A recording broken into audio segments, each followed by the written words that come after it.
అటల్ బిహారీ వాజ్పేయి శత జయంతి సందర్భంగా కేంద్ర సహాయ మంత్రి బండి సంజయ్ ట్వీట్ చేశారు.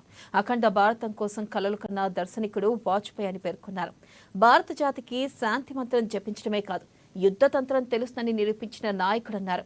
సుపరిపాలనను పరిచయం చేసిన పరిపాలన దక్షకుడని, తన జీవితాన్ని భారతమాత సేవకై అంకితమిచ్చిన దేశభక్తుడని పేర్కొన్నారు. తన కవిత్వంతో జాతి ఊపిరిలో నిత్యం నిలిచిన అమరుడు, మాజీ ప్రధాని, భారతరత్న శ్రీ అటల్ బిహారీ వాజ్పేయి గారు అంటూ ట్వీట్ చేశారు.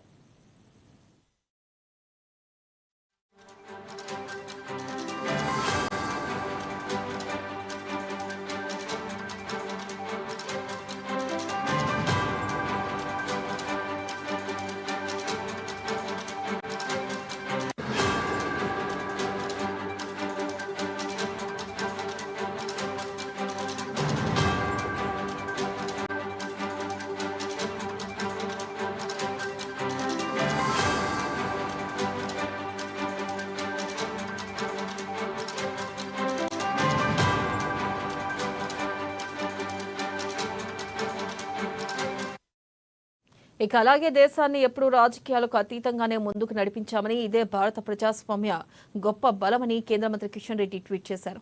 వాజ్పేయి శత జయంతి సందర్భంగా ఆయనకు నివాళులర్పిస్తున్నట్లుగా పేర్కొన్నారు. దేశానికి వాజ్పేయి చేసిన సేవలు ఎప్పటికీ చెరుపలేనివని రాసుకొచ్చారు. ఆయన సుపరిపాలన, నేషన్ ఫస్ట్ వంటివి శాశ్వతమైనవని, ఇక ఆదర్శవంతమైనవి అని పేర్కొన్నారు. ఇలాంటివి మనకు ఎప్పటికీ మార్గదర్శకమన్నారు.